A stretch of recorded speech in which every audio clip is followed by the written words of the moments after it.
Alana here. I hope that it has been a good writing day and a good writing week for you so far, and that you are staying healthy and warm and safe and cozy wherever you are and whoever you are with. I hope you are all doing really, really well. Today, I want to be chatting with you a little bit about some of my marketing predictions for 2021 and the things that I think that we can do to set ourselves up for some good success this coming year. Of course, I'm no sage and I do not have a crystal ball. So take all of this with a grain of salt. I'm not saying that this is exactly how it's going to be. These are just some of the things that I am expecting to see this coming year and getting my book sales ready for. So I think that 2021 is going to be a great year to have your books in multiple formats, especially audiobook and print, and to have your books wide. I think that also having your books available in as many library platforms as you can is a great way to go. Simplest way to do that is just through draft to digital for audiobooks. And if you have draft to digital for ebooks. And if you have audiobooks that are not exclusive to ACX, having those up on Findaway. And that's going to cover all of the major library platforms like Overdrive and Libby. My library downloads really took off in 2020. I think a lot of people who are worried about the economy, trying to save some dollars, are still wanting to be entertained, right? And so they're using the library apps and things. More and more people who were in the habit of going to the library and checking out books, and maybe their libraries are closed for lockdown reasons or whatever, they can still use some of the apps. So if your books are wide and if your audiobooks are wide, I highly recommend that you make sure that your content is available to libraries. That's one huge thing that I think. Also, if 2021 follows the trends of 2020, I also expect to see an increase in print. So we know audiobook sales have been skyrocketing exponentially for the last couple years. Ebook sales have taken a small dip.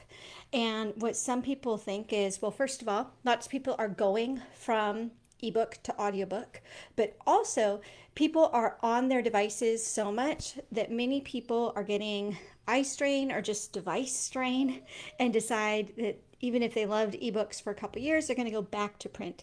So, if you have been exclusively ebook focused for the past couple years, I think now would be a very, very good year to consider getting things ready in print. Doing things like that, getting your books in print, getting them up on draft to digital so you're not just on Amazon and things like that, are great things to do when you've got the energy to be productive, but you don't necessarily have the energy to write a first draft. So if life is stressful and things are going on in your life, in your family, or in the world that make it hard for you to do the intense creative work of writing, I would encourage you to look at some of these more admin kinds of tasks to focus on instead. In terms of genres, there are certain genres we've already seen doing really, really well that I think are going to keep on doing really well. If you do anything for kids, I think now is your time to shine. Kids, any grades, any ages, from middle grade through high school to elementary age. If you have been dabbling, like I went years saying, well, maybe I will create some homeschool guides for homeschoolers because we've been homeschooling for what, 12 years? No, 9 years, 10 years. We've been homeschooling a while. And I like writing. I like homeschooling. And so if you're in that camp and you're like, well, I could probably write some things for homeschoolers, now would be a great time to do it. If you're not a homeschooler, totally fine. It's also a good time to do anything that parents can use as supplemental materials for homeschool or public school or school from home or whatever model they happen to be in at this exact minute. So if you write middle grade fiction, congratulations, you're set up really, really well. And maybe what you want to do is add a workbook or something that kids can go through. So this isn't going to apply to everybody, but definitely something to think about. If you are of the mind, I think that even if you don't specifically write for kids, maybe you write sci-fi and your books are still, 16, age 16 plus appropriate. You could even consider organizing something with other similar writers. So here is the homeschool sci-fi bundle with discussion questions, and you could actually turn those books into like a high school lit class curriculum, right? We don't all need to jump on the homeschool bandwagon, but if you have any interest whatsoever, or you know that you've got a couple books that might lend lend themselves well to that, I would say go for it and don't waste any time. Similarly, people are really looking for things to inspire and keep them encouraged. So, nonfiction, self help, personal development, anything that has like a journaling or a workbook component, I think would be great. The pandemic has stretched out long enough that I think you could go either way. You could do something like 101 journal prompts to get you through lockdown, or you could do something like, here's 10 journaling questions to change your life. You can focus specifically on the pandemic because I don't think that's going away like tomorrow, but you also could choose to do something that's going to become more evergreen that people can use even after lockdown. In terms of just straight up fiction genres, I've actually heard that apocalyptic fiction is doing well right now, and I think I have a suspicion for why that is, a theory.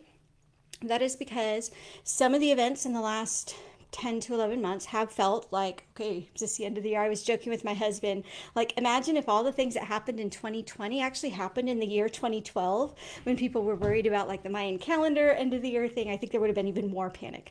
And I think the reason, so some people would be like, we're living through what feels apocalyptic. Why would we want to read apocalyptic fiction? But it's doing well. And I think a reason for that is because people want intensity that's not real life. My husband and I watched a really good movie, The Guardian. It's about Coast Guard rescue swimmers. It was really, really intense, but it had nothing to do with war or politics or pandemic. And I actually loved that. I loved having a gripping storyline that felt engaging and had an adrenaline rush and danger and suspense and all of those fun things, but didn't feel like part of what's going on today. Similarly, I think that things like, thrillers, stuff like that, I think some people really are going to turn towards those. And then other people are going to turn towards the sweeter and cozier. Romance is always going to do well. Cozy mysteries are doing great. So think about it this way. Some people are really going to want a break from all the stress and all the adrenaline and all of the kind of chaos. And some people are going to want adrenaline and chaos of a different flavor. Both of them are forms of kind of helping people escape and cope. And I feel like if you're worried, like, why would I want to write a book about someone going through a really heavy scenario? Like, I had a book that came out last April, so April of 2020, like a couple weeks after lockdown started, about a teen who was getting rescued from a trafficking situation. And I wrestled with this for a little bit. Why would I want to publish a book when people are already going through hard things? Why would they want to read about someone else going through something just horrific? And what I decided was that these stories of survival are actually really, really critical in giving us hope and inspiration. So I think whatever genre you write, I wouldn't worry about it, and I would keep doing that because we can see some people are going to turn toward the more fast-paced, scarier, more intense genres because life is fast-paced and scary and intense right now, but you can do it from a different perspective and realize that this is fiction. That's why I like superhero movies, but not war movies. I don't want my violence that I watch to be realistic. I want it to be escapism. And then similarly, some people are going to turn towards the calmer, sweeter genres. And that's, so whatever you're writing, I think there's going to be a market for it. So that's good news for anybody writing novels. When we talk about marketing platforms and ad platforms, I suspect that we're going to see a couple disruptions with Facebook. We're hearing kind of inklings of this right now, and there's no reason to panic. And I'm going to tell you in a second why it's actually good news for authors.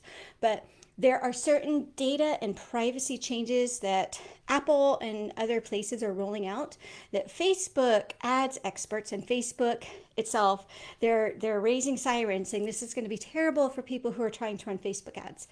What I suspect is, we might see a couple disruptions. Every time Facebook changes their algorithm, we can see there might be a week to a month where your ads are less effective than they used to be. It's not a reason to panic. And let me tell you why we as authors can handle this way better.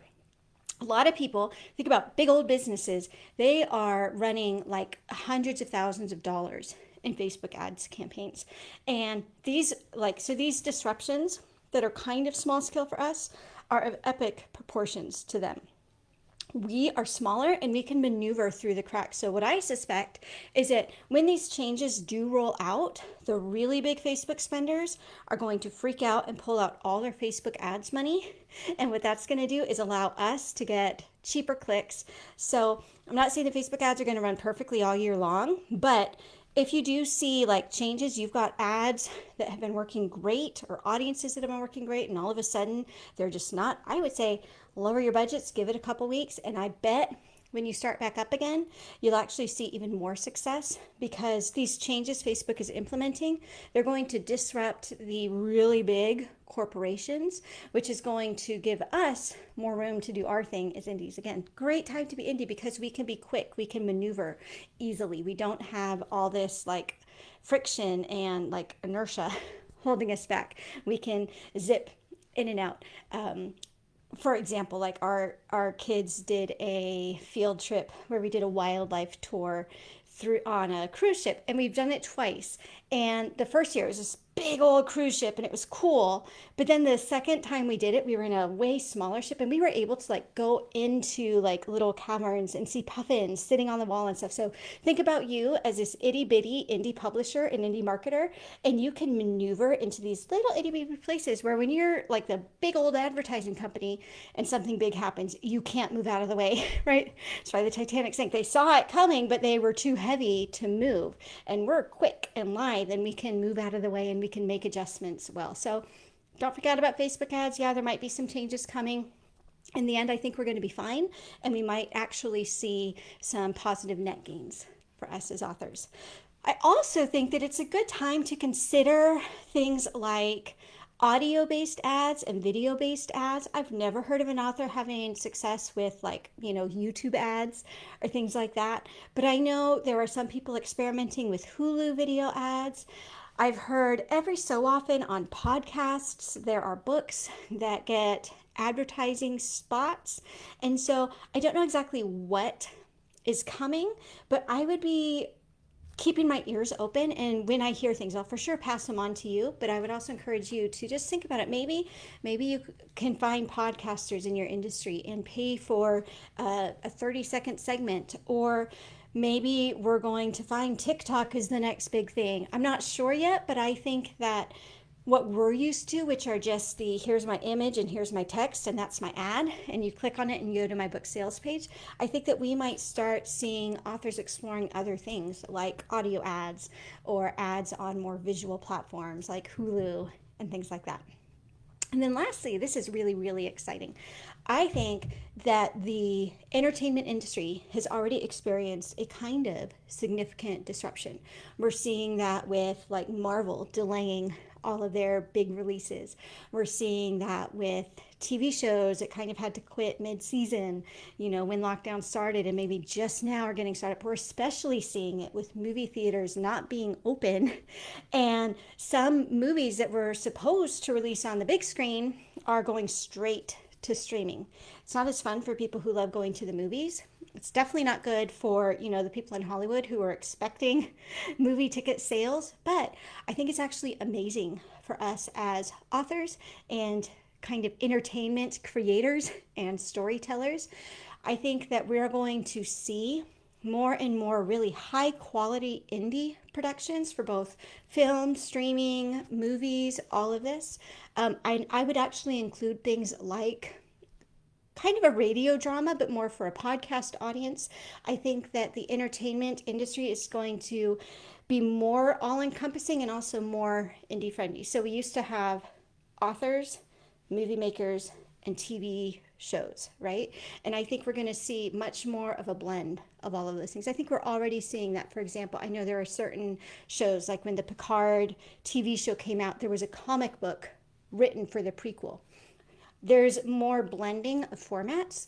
And what that means is that I think we are getting, as indie authors, I think we are getting set up to become part of the entertainment industry more than just the like book industry. And that is super exciting, especially as things become more indie. I think with all of the really big, like, Hollywood, however many of them are left with all of the like conglomerations that are forming, they're going to keep on doing like big things, but the fact that they're not releasing direct theater, the fact that so many platforms are doing streaming, places like Netflix are looking for original content, I think what that does is it's going to create a need for storytellers in every single one of our genres.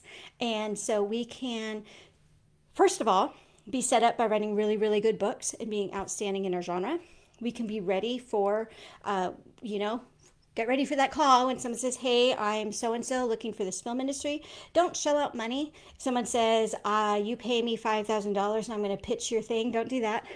And don't sign anything without an agent or other legal representation like an entertainment attorney. But I do believe that there are going to be more and more indie novelists who are going to have books to film, books to TV, books to streaming, and who knows what else is coming next, right? Like all of these things are blending, like even video games are becoming more cinematic, right? Like 5 years from now, I imagine that probably people are going to show up to a movie theater and somehow play an interactive video game with each other. So it's like a mix of a movie and a video game and the story behind it. And all of those things require storytellers like us, they require world builders like us. So I actually think that it's an amazing time to be a novelist and an indie novelist. And I think that great things are coming. And I hope that your year is off to a very inspired start. And we'll talk to you soon.